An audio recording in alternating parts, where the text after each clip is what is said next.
Hi there, I'm Sonal Mehrotra Kapoor and this is 5 Live. Over the next 1 hour, we'll bring you 5 stories that demand your time, your attention, stories that should ignite you. And since this is 5, we always bring you stories that have a tag on and always have an eye on your health, your healthiest, happiest life as well. So let's get started.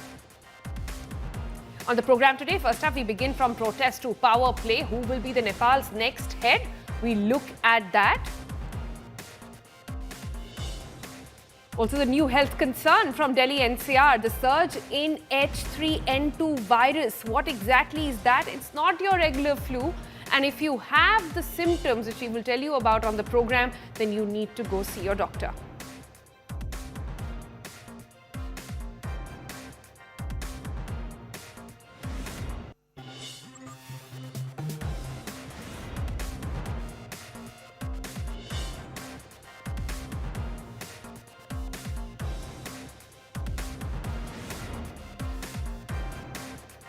All right, like we said, H3N2, what exactly is that? We'll bring you all the details on the program as well. Then after that, we bring you blockbuster or boycott. The fans as they clash over India, Pakistan, Asia Cup. Never in the history have we not played a world level match with Pakistan, even when we were in the middle of a war. So what's happening this time around? What has changed? Where is the boycott call really coming from? We'll take you through all of that on the program as well.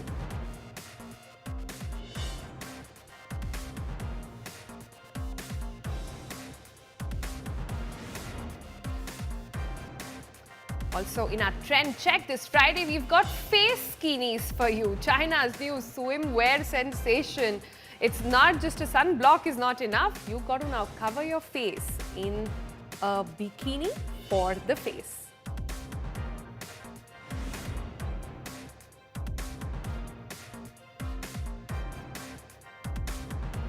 And talking about trends, from polka dots to playful knits, what's next this fall season?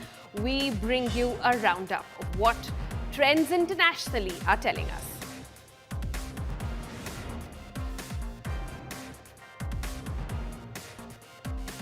It's been 4 days since the Nepal uprising.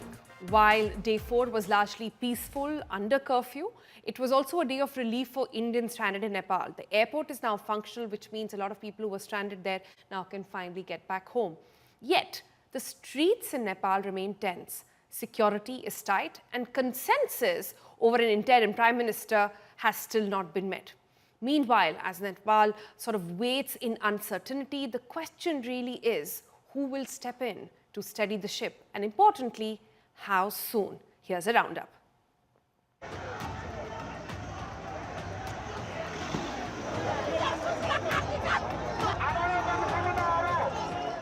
Nepal stands on the edge. The race for interim prime minister intensifies. Sources say a deal is in the works. Former Chief Justice Sushila Karki may head the interim government. Gen Z demonstrators, however, have put their foot down. They want parliament to be dissolved. But political parties have rejected the demand. On the other hand, Gen Z wants Justice Karki appointed already. Hami Nepali Sanstha President Sudan Gurung has warned the army. If no consensus emerges on Karki, he will surround Rashtrapati Bhavan. Hectic parleys are on at President Ramchandra Paudel's residence. Intellectuals have appealed to the president to step in and call for fresh polls. The sources have told us that till the late in the night, Sushila Karki, the army leadership and the Gen Z leaderships were holding talks in order to ensure that the interim government's basic formula can be chalked out. And we are given to understand that in the next 24 hours, the clarity on that particular question will be also will come out in public domain. Interim government will be clear in the next 24 hours to 48 hours, but also as to how and what role the Gen Zs are going to play in the new interim government, as well as by when and in what form the fresh elections in Nepal could be conducted. Outside the halls of power, lawlessness still rules. Over 12,000 prisoners remain on the run. Only 67 have been caught at the India-Nepal border. Curfews are back from 11 a.m. to 5 p.m. and again through the night from 7 p.m. to 6 a.m. Foreigners may now leave freely with visa rules being eased, but the streets remain empty. Tensions flare. A tourist bus carrying Indians to the Pashupatinath temple was attacked and looted. We can see and understand there's no passenger in this bus because the border has totally closed for 3 days, for 4 days, and even struggling. The drivers and the owner of bus are struggling this time that what would be happened because they don't know when this border will be opened. Nepal's power puzzle deepens. The streets remain tense. Security is tight. But Gen Z protesters remain defiant. Nepal waits in uncertainty. The big question is, who will step in and steady the ship? With Amit Bharadwaj and Ashish Srivastav, Bureau Report, India Today. So, who will lead Nepal out of this crisis? What is the opposition to Karki's name? What happened to Balen Shah? Well, we ask someone, in fact, let's take this question to someone who knows exactly what is happening behind the scenes. Our next guest is a Nepali law student, a student protester, and the one behind that call that was made to Sushila Karki in the first place. Prashanta Sukhi is with us. Thank you so much for being with us here today, Prashanta. My first question really to you is this. At the moment, what can you tell us about the appointment? Where is the negotiation really stuck? Okay, so since we Gen Z were the people who started the protest and with the demand of ending corruption, with the demand of transparency in the government system, and with the demand of no political appointment in the organization and institution like CIA, Commission for Investigation of Abuse of Authority, which is the core institution that is supposed to investigate the corruption cases. So in that case, we as Gen Z, we wanted to, bring the we just wanted a transparent institutions like CIA and judiciary. We wanted it to be free from the political influence. But then the protest took the other turn, and it just got violent, and the government had to step down. It was not at all our original plan, but when the government kind of like stepped down, and when everything was circulating about how the leaders were all of these things, so we actually wanted to bring someone else forward as our representative. Someone else. But then that person who we thought would be the good leader, that person didn't actually respond us. Who is this? Who are you talking about? Who did you wanted to bring and they said no? Gen Z's favorite, Balendra Shah. Ah.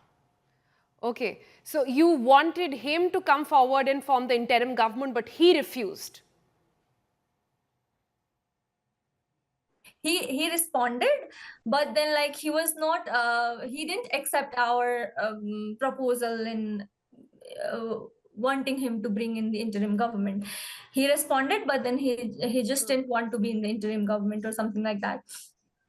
So it was like that, since all of the Gen Zs were vouching for Balendra Shah, but it's actually the debate that is going on around the Gen Zs that we would like Balendra Shah for 5 years and not just 6 months. So it's kind of like giving that vibe. And yes, the process is like we thought who would be the best candidate for right now, since Sushila Karki has been the has served in judiciary itself. She knows the law and order. She knows how the country, the policy and all these factors. She knows it kind of well. And we are in need of quick elections. So we need someone who can make that happen. For us to bring someone who can't, who don't know the process, who can't take that responsibility, it's kind of risky for us. That is why we chose Sushila Karki as our representative. So yes, that is it. And Prashamsa, I'm told you were the one who made that call to Sushila Karki. Is that correct?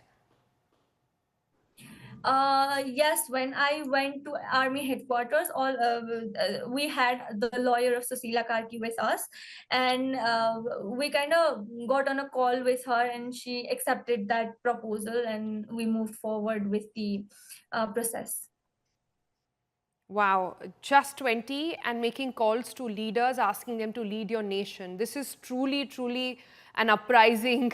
This is truly, truly an awakening of sorts, and Gen Z's really come on to their own with this entire uprising. But let's move on from that. I want to understand, what is the dispute then currently to her name? We also played out that video which has been now circulating, where some of the leaders negotiating from your side had to threaten the army to take her name up. What is that all about? There has been a kind of debate going on right now as to how this can be threat to our constitution, how this can set a very very hazardous precedent in coming days, how it can be threatening to our constitution. But those people who are coming and doing violence in that we have been seeing the video of, I feel like mostly are from the political group itself, who are coming forward telling them they are the representative of Gen Z. They are kind of linked to the older political groups. Yes, the Gen Z, or those people who went there for the protest, yes, even they are divided as to how the decision that we made, that has been made about Sushila Karki being the interim head of the government, how it is unconstitutional and how it is against the constitution. There are 2-3 groups regarding this. You're saying the youth is divided over even Sushila Karki's name. Who are these people who are opposing it, number one? And number two, what are the other names doing the rounds then? These opposition group, I feel like they are kind of connected to the older political parties. It's just that they want to create confusion, and they just keep bringing the name of one or other person against Sushila Karki ji. Some of the names that came forward were Harka Sampang, who is himself a mayor of Dharan, and another name was Balendra Shah. As I told you, all of these Gen Zs are kind of like vouching for him. And the next name that came forward was Kulman Ghising. He has been the executive director of Electricity Authority. So yes, these are the names put forward. And there has been also the infiltration of other groups who are searching for the opportunity to come in the government. Help me understand this, Prashamsa. You were there on the 10th of September, once the protest died down a little bit, at the army headquarters, making that call to Sushila Karki, asking her to take up the role and come in. Just explain to me what the scene over there at that moment was like inside the president's house, or the army headquarters, as you call it now. On 10th, it was the day, it was 10th September was a peaceful day. Army took all control, and it was curfew all around. So September 10th was the peaceful day. I went to the army headquarters because we needed a female representation for this decision. So I was there for that. So what happened there then, once you were at the army headquarters that day and you were asked to come in and represent, make that call? What was the scenes like? Who all were present? How were, decisions being taken at that moment? The discussion was already been done. We just called Sushila Karki ji to get her acceptance. So that is all that happened. I was there for just 15 to 20 minutes. Not more than that. I was not involved in negotiation process. Got it. Prashamsa, we've been hearing so much and reporting so much about an online polling happening on who should be leading Nepal next, all of this on a Discord channel. Could you tell us a little bit about who's ahead on that online poll at the moment? Okay, about the Discord group, I don't know how it started, but then like it's not the formal place where we are deciding who to choose and how to begin, how to move forward. It's just informal group just to know what the people think, and then that we can consider what has been discussed and what is the conclusion that has come in Discord group, and we can relay it to the people who are going for the negotiation. So it's not a formal group, it's just there for to know how people think and what people want, since it's about the Gen Zs. So Gen Z Discord is quite common among the Gen Z. That is why we kind of took the opinion on Discord. That is very informal, it is not formal at all. That there is not any serious decision made in this Okay. Discord. It's just that we are taking the opinion of the people on Discord and relying it to the people who are gone. All right, Prashant, thanks so much for joining us with all those updates there. So clearly there is more to be done on who takes over Nepal next, but that was an insider onto how negotiations are actually happening in the world of Gen Z, who's now not just breaking governments, making governments as well.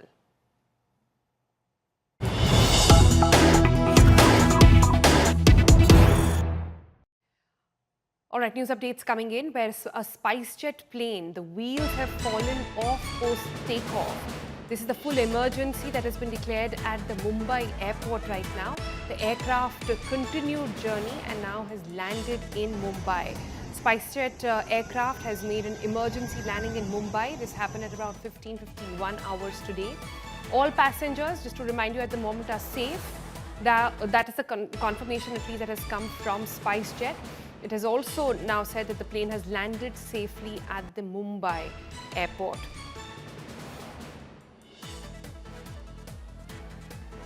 All right, my colleague Devesh Singh from Mumbai joins us for more on this.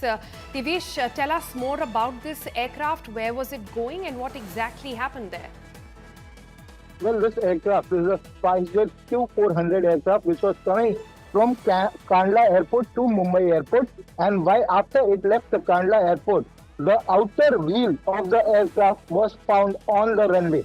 But despite that, the aircraft, the flight continued its journey towards Mumbai. And the pilots who are operating this aircraft informed the air traffic control about the outer wheel being which was left off which came out at the outer runway at the Kandla airport, and which was informed to the air traffic control in Mumbai, and all safety precautions were taken. They were put in place by the Mumbai airport officials, after which the landing did happen. The landing of the SpiceJet Q400 aircraft happened in Mumbai. The outer wheel was not there, but and also what we see from the pictures and the video, that the another wheel which was there in the aircraft, then it also burst.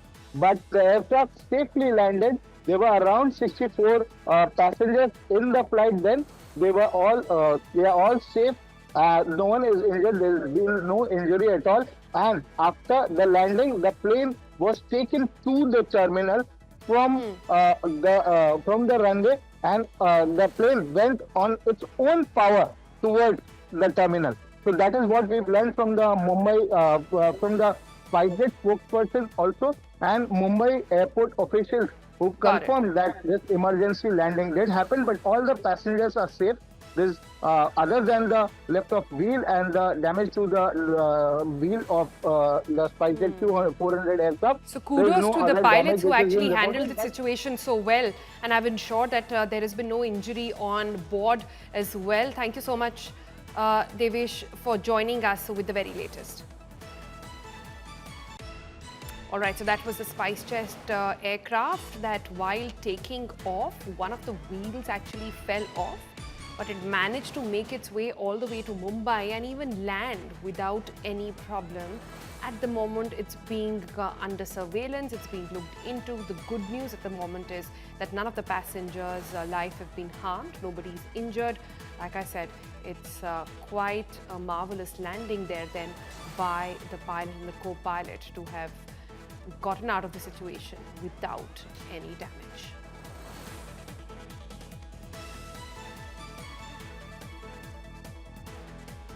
All right, like Devesh was telling us, those are the pictures of that spicejet aircraft which lost a wheel, then landed there in Mumbai. Those pictures are just coming in. It's now being looked into, but the passengers are said to be safe. The Mumbai airport at the moment is in full emergency landing mode. They aided the landing, and now despite a wheel, the aircraft is finally on ground with people inside safe and sound. Amit Bharadwaj joins us for more on this. Amit, what more details do you have? How many passengers were on board? And importantly, where did it take off from? Were the checks not done in time? Well, Sonal, what we know at this point in time is that this was SpiceJet Kandla Mumbai Airport. So the flight had taken off from Gujarat Kandla Airport and was supposed to land in Mumbai.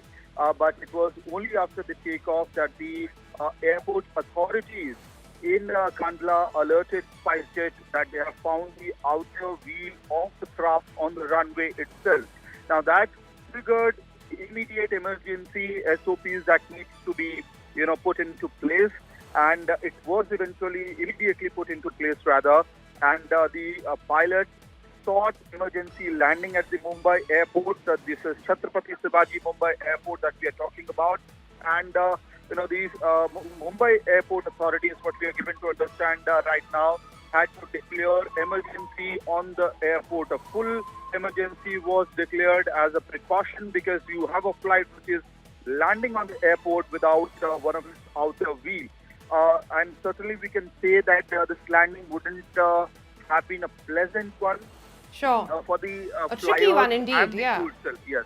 Yeah. Thanks, Amit, for joining us with the very latest over there. Good news that nobody's injured, everybody's safe and sound, despite the aircraft actually landing without a wheel. All right, let's shift our focus to the big health news at this hour. Now, if you've been feeling unusually under the weather lately, you are not alone. Hospitals across Delhi NCR are now reporting a sharp surge in a flu-like symptom. More than half of the cases are outpatient departments in various hospitals are of high-grade fever, chest congestion as well. But this time, it's not your regular season flu that comes with the change of the season. Doctors have identified a new virus strain. It's called H3N2 influenza A virus, a specific and more severe strain of a flu that's currently dominating this year's outbreak. Now, patients with persistent high-grade fever, sore throat, body aches, headaches, and extreme fatigue are finding out that their regular medication, the go-to ones like your regular paracetamols, none of them seem to be working. Now, unlike the common cold that wraps up in about 3 to 5 days, your immunity kicks in, you start to feel better all over again, H3N2 can linger for a week or even longer in some cases. Can even lead to hospitalization due to complications like lung infections going up to pneumonia. Now, what sets H3N2 apart is its resilience. It brings with it a stubborn cough, a low-grade fever that just won't go, and a crushing fatigue. Some patients are even reporting symptoms that stretch out for almost 2 weeks or so. Now, doctors have pointed out that an extended monsoon season is partly to blame for this, but the moist conditions and poor air quality make it easier for respiratory viruses like H3N2 to sort of spread rapidly. The worst affected in this are children, especially vulnerable due to the exposure in schools and daycare centers. Their developing immune systems make them easy targets as well. And beyond the regular symptoms of fever and cough, children are also at risk of complications like a ear infection, even going all the way to bronchitis. So, we've given you all the details, but there is no need to panic. What you need to know is when to raise the alarm. The timing is critical. Now, if your fever lasts more than 3 days, you have cough that is getting worse, and you're experiencing breathlessness of any sort or heaviness in the chest, please talk to your doctor. Do not stick to just home medication. Also, at this point, and which is true for any flu for the matter, prioritizing hydration and rest, that also makes a whole lot of difference along with bringing in urgent medical attention. So that's all. you need to know about H3N2. But let's also cut across to my colleague Milan, who's been tracking all the developments on this one. Milan, how many cases do we have in Delhi NCR at the moment, and what are the doctors saying? This is not the same strain we had last year around. Well, Sonal, looking at the conditions in hospitals, I can tell you that in each of the hospitals in Delhi NCR, if 100 cases in an OPD are present and are complaining about common flu, cough and cold, 70 out of those cases are turning out to be of H3N2. And there has been about a 20% rise in the cases of H3N2 as compared to last year. So that means that 70% of the cases in these OPDs are now on H3N2, which is quite alarming. There has been a change and shift because the last year, Sonal, we had seen cases of dengue as well as chikungunya fever, etc., along with H3N2, but this time majority of the cases that are coming in with a sore throat or blocked nose, congestion in the chest are all H3N2 is what doctors have told us. So you can quite well imagine that not just government hospitals, but even in private hospitals, there are OPDs that are inundated with the cases of the H3N2. And of course, as you mentioned, children are also getting affected. So even in pediatric OPD, where there are some cases that are requiring hospitalization as well. We don't want to create panic, but of course, if a child is showing these symptoms, going to the doctor straight away should be, the key. Right. Let's actually bring in the doctors now to get more perspective here. Dr. Bharat Gopal, Senior Director at Pulmonology at Medanta, is with us. Also with us is Dr. Madhvi Bharadwaj. We'll get a perspective on pediatricians from her as well. Dr. Gopal, I want to come to you first. Is the treatment of H3N2 any different? Like I said in the opening as well, the symptoms are pretty much common, but if it's lingering more than 3 days, you would advise people to ring up their doctors, figure out what's happening? Online, this is something which probably everybody needs to understand. This is part of the common respiratory viruses which are there every year. So no need to panic. The secondly, you would be surprised to know that this is one of the strains in the vaccines which are already in place for many years for the influenza control, right? So it is not a new strain. So please, everybody understand this is something every year we have different stages of influenza viruses which peak. And that is how the epidemiology goes.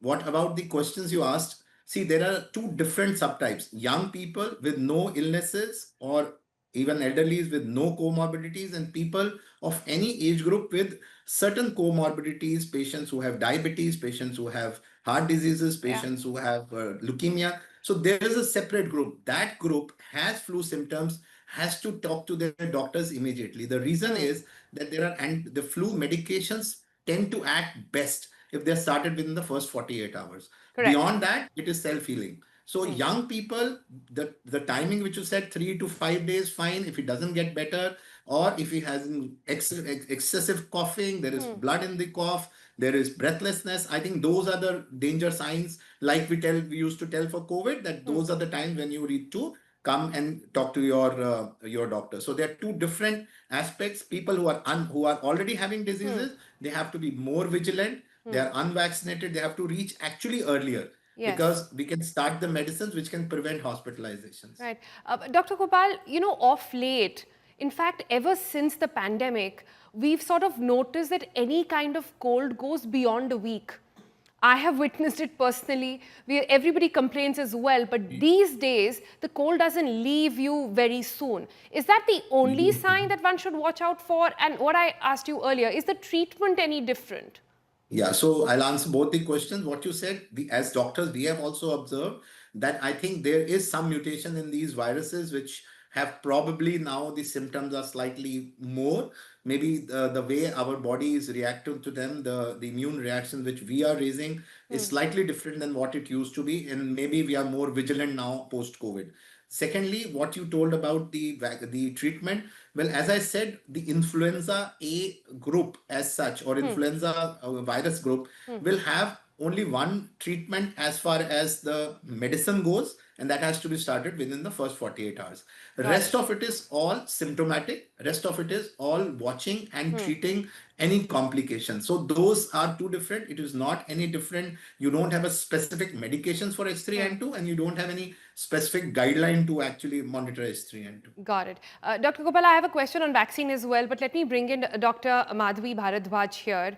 Bachcho ka doctor, as she's known as very famously on Instagram as well. Dr. Madhavi, this is the season where mothers are very paranoid. There is hand, foot, mouth every day. Every day you get a status update from school that yet another patient has been done and sanitization is taking place. And then add to that this H3N2. With kids, it's anyways very hard to tell because they fall sick so often. I'm talking about, up till 0 to 5 or so.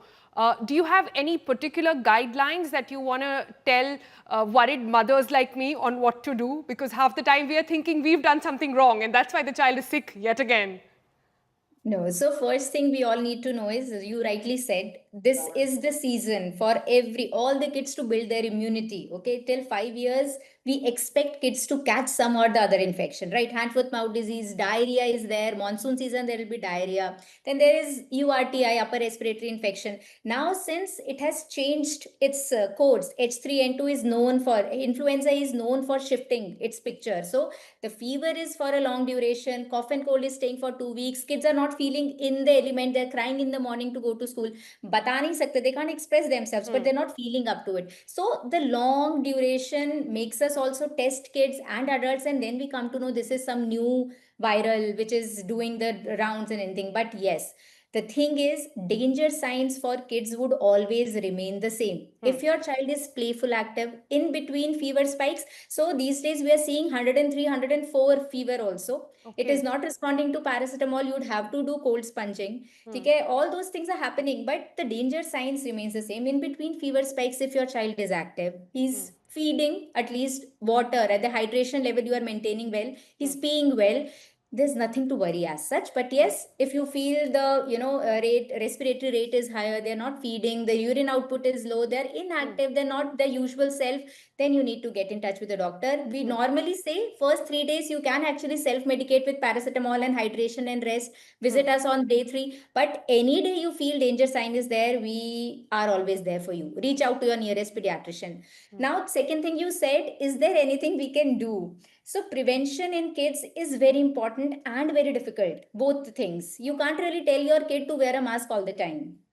If your uncle or your best friend is sneezing, don't go and hug them. If your sister who's come from school is not feeling well, she's fever, don't go and play with her. You can't tell them all these things, right? So for mothers like you, there's a very clear message. Do not panic unnecessarily.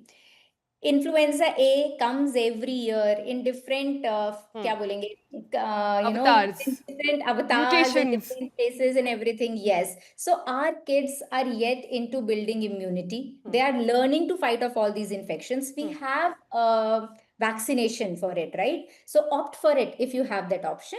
But always remember, panic creates or worsens your situation. There's there's this mother who has been adamant ki, ma'am, if you are confident, I will actually not get my child admitted if you feel that she's fine. So show trust in your doctor. Do not unnecessarily start antibiotics.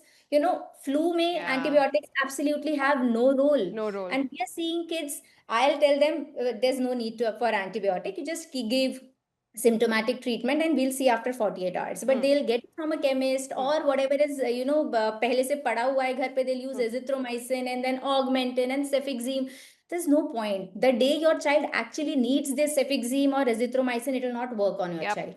So relax, do not over medicate. This is the time to, stay under touch or in contact with your local pediatrician and let the time pass. I think that's a good way to wrap this up. What doctors both are telling us right now is that do not worry about what strain this is. Leave those headlines for us to bother about. You worry about symptoms. If you are in the sensitive category, if you're immunocompromised, or if you are undergoing a treatment, please, at the first sign itself, go see your doctor. For kids, etc., watch it out for 2-3 days and then watch out for any other signs as well. Breathe easy. Try to enjoy. Holiday season, festive season is just around the corner. Thank you both for joining us. Now, India is set to face arch rivals Pakistan in the Asia Cup 2025 this Sunday. But it would have been a super Sunday. It's apparently not. Why? Because the match has been beset by boycott calls by fans, and to make things work, ticket sales for the match have also been long expected lines. Has not happened. Here's a special story on what exactly happened. But before that, let's take you quickly to some more news coming in on the subject.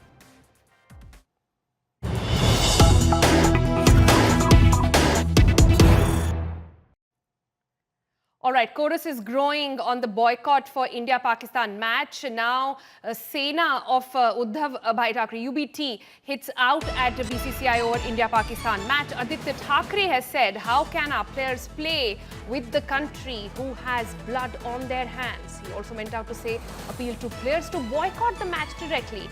India versus Pakistan Asia Cup game is, remember, on Sunday in Dubai. There were political calls earlier, and now we have Aditya Thackeray also joining in that chorus. Pakistan match बद्दल आम्ही गेले 1-1.5 महिने हाच प्रश्न विचारत आहे की सरकार, केंद्र सरकार गप्प का आहे. जगभरात खासदारांचे डेलिगेशन्स पाठवले, विरोधी पक्षाचे खासदार त्याच्यात होते.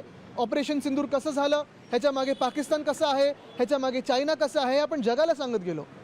पण कदाचित दुर्दैव हे आहे की आज जी खरी भाजपा होती ती सत्तेत नाही आहे. भाजपाने आयडियोलॉजी आपली बदललेली आहे, विचारधारा बदललेली आहे. हे आज दिसायला लागलेलं आहे. हे दुर्दैव आहे देशाचं. आज जर खरी भाजपा असती सत्तेत तर आज BCCIला प्रश्न विचारला असता की तुम्ही हिम्मतच कशी करता पाकड्यांबरोबर खेळण्याची. पण आज BCCI पैशांची लालच दाखवून आपण पाहतोय ज्या देशांनी आपल्या देशावर हमला केला, आपल्या बांधवांनी तिथे मारून टाकलं, सिंदूर पुसलं, जे ऑपरेशन सिंदूर कदाचित भाजपा बिहारमध्ये निवडणुकीसाठी वापरेल, त्याच पाकड्यांबरोबर आज BCCI क्रिकेट खेळत आहे. हे दुर्दैव आहे देशाचं. All right, let's talk about that a little bit. Joining me now in the studio is Nikhil Naz and Vikrant Gupta. Thank you both. Gentlemen, never ever would I have imagined that we'll have an India-Pakistan match and we will not be all hyped up around it, but we would actually be questioning that there are no ticket sales that are happening. So this is really unprecedented, something we have never seen in the history. Nikhil, since you are the man of numbers, I picked out some data for you to actually respond on this one. You know, back in 1999, when the Kargil war was going on, right in the middle of the war, we still played the match. Then there was 26/11, 2008. Next year, 2009, the Champions Trophy in South Africa, if I'm not wrong, we did play the match. Then Pulwama, we did play in June of 2019 as well. This has never happened. What do you think has changed so dramatically this time around?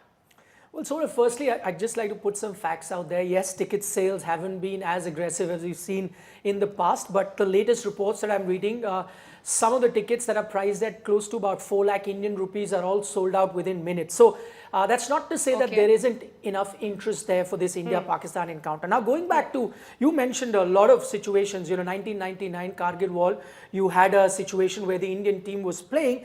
And I mean, I'd like to differentiate between two things. Now, you are getting arguments from both sides, whether India should be playing or not. First things first, we should not treat India playing Pakistan as extending a hand of friendship.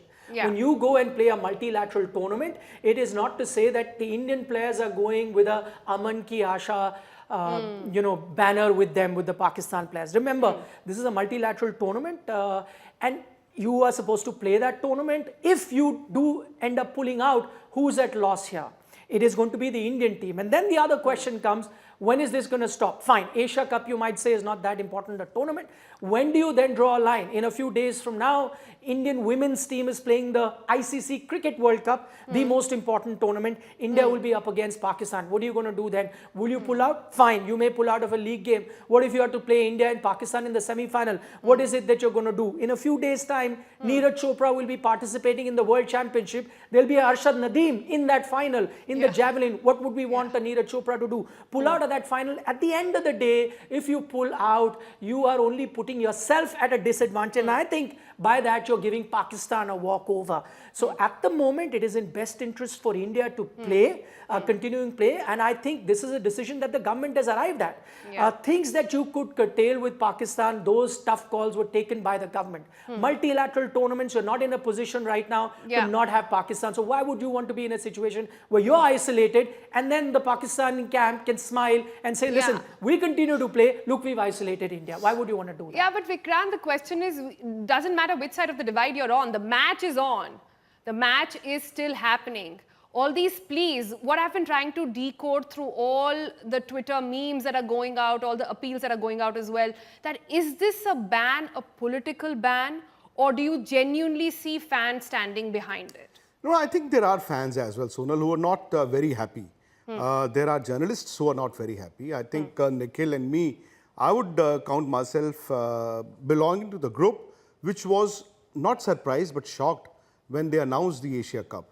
See, it is too late for India to boycott the game or the Asia Cup now. You've reached a stage where, you know, the only way that you can deal with the situation is by playing and beating them. Beating them this Sunday, the next Sunday, and if possible, in the final, the next Sunday as well. But the only thing is, yes, I was surprised when the Asia Cup was announced, because the moment Pahalgam happened and Operation Sindoor happened, we knew that the relations between the two countries were probably at their worst in the last, what, 20 odd years, right? If there is an ICC tournament in terms of cricket, all the games that you listed, the 99 Kargil War, the World Cup game, or the Champions Trophy, or the T20 World Cup, that is mandatory. You cannot pull out. Even though there have been instances of teams pulling out, like 2003, England did not travel to Zimbabwe for a World Cup game because the English government did not approve of Robert Mugabe's policies. So they boycotted that game. India maybe cannot do that now. But the thing is, this is not an ICC tournament. The ICC tournament is a must play. It's a tournament which is going to happen. It is a tournament you would, if there's an India-Pakistan game, you would want to beat them. Why would you want to concede 2 extra points to them? But this is the Asia Cup. My only concern when they announced the Asia Cup was, why are they doing it? I mean, India is the host. Now, it's a tournament which cannot happen without India. And it was a little insensitive. But then again, you also need to look at the ladder. You know, who's the one who's responsible? It is not the player. There was an instance in England when the WCL, the World Championship of Legends, which is a private entity, was happening, and the Indian players decided not to play Pakistan. Now, in that ladder, Indian players were here, then the organizer and the broadcaster. In this scenario, when this is Team India, it is the government that has approved, then the BCCI, and then the players. And I think I remember talking to Nikhil in a show where I said Surya Kumar Yadav will be trolled, and he was trolled for no fault of his. I get, you know what, gentlemen, the point is very simple, and Nikhil, come in on this one, that at this point, like I said, the decision has already been taken. It's a done deal as well. Backing off does not take you anywhere. And like, you know, Vikrant was also pointing out, the players, the senior players are all backing and asking players to go forward and play. So the cricket community is pretty united on this one. Would that be fair to say? They are, in fact. Though there are a few cricketers that have still said that no, we would not want India to go ahead. But yeah, majority cricketers or former cricketers are on the same page as the Indian team and the BCCI, and with that extension, the Indian government, because they don't see that this being a solution. Now, just to give a bit of a historical background, India and Pakistan do not have any bilateral ties for more than a decade now. Has that proved to be any deterrent when it comes to financing cross-border terrorism for Pakistan? I don't think so. So is cricket the solution? Many might say that it's, you know, you're barking up the wrong tree. This is an issue that needs to be dealt with, but it needs to be dealt at a military level, or at a diplomatic level. Can cricket then be the way forward in terms of finding a solution? Or any sport for that matter. Yeah, any sport. And you've also had, Sonal, you've also had scenario where you don't have bilateral ties with Pakistan for the longest time, yet you're competing with them bilaterally, not even in multilateral tournaments, bilaterally in a lot of other sports that go under the radar. Davis Cup you've been playing, in fact, you know, just about a year ago, an Indian team, the Indian national tennis team was in Pakistan playing a Davis Cup tie. But they had to play. They have to play. But that's my point. So that's what sportsmanship is all about, I think, at the end of the day as well, that we don't have politics get in the way, we don't have international relationships get into the way, and that is the best man really wins on that day, on that field, and I think that's what we're going to be watching out for. Thank you both for joining us. We've got some good, insights there.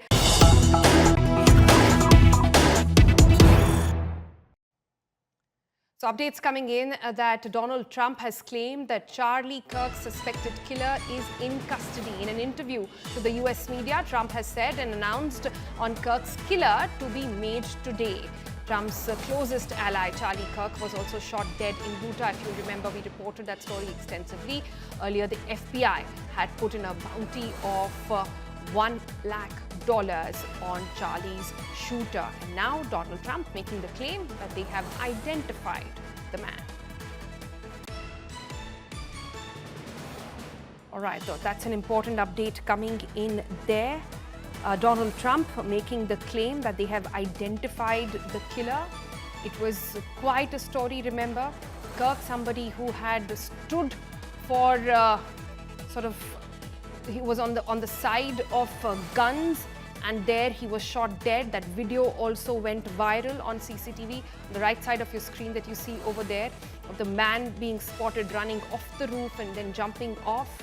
He escaped, but now we are told almost in about 48 hours or so, we now know that his killer has been identified.